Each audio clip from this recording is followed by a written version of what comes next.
কেলা গম আছে মুনা নাগা এতে আনাজি ভুট্টা করি ভুট্টা বেলটা বেল কাটি জীবন শেষ করি আমার মান হংলা রক্ষা করি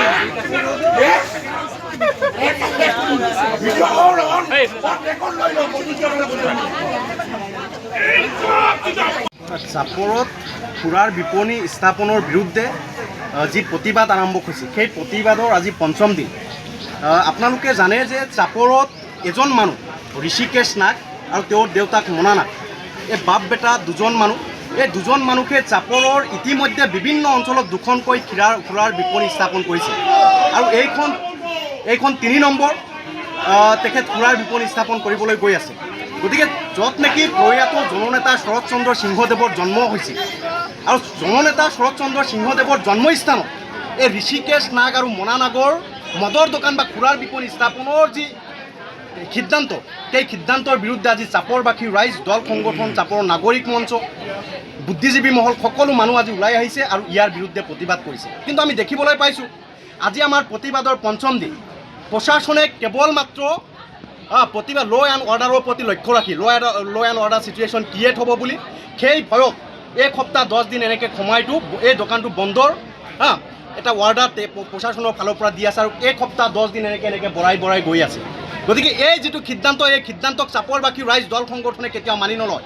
এজন মানুহ মনা নাগ আৰু ঋষিকেশ নাগ, এই মানুহজনৰ দাদাগিৰি চাপৰবাসী ৰাইজে সহ্য কৰিব নেকি?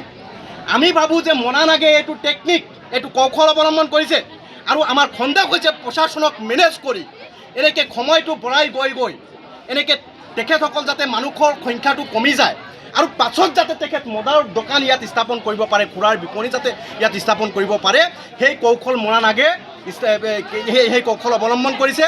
আৰু সেই কৌশলত আমি ভাবোঁ যে প্ৰশাসনেও এই কৌশলৰ প্ৰতি প্ৰশাসনেও ব্যৱহাৰ হৈ আছে। গতিকে প্ৰশাসনক আমি অনুৰোধ জনাইছোঁ, আপোনালোক ব্যৱহাৰ হ'ব নালাগে।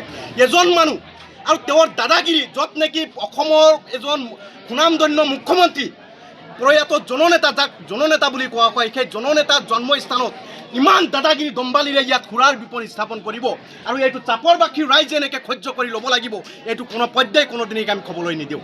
চাপৰত এজন মানুহ জীয়াই থকালৈকে এই মনা নাগৰ দাদাগিৰি দম্বালি কেতিয়াও সহ্য কৰা নহ'ব আৰু সহ্য নকৰে কেতিয়াও।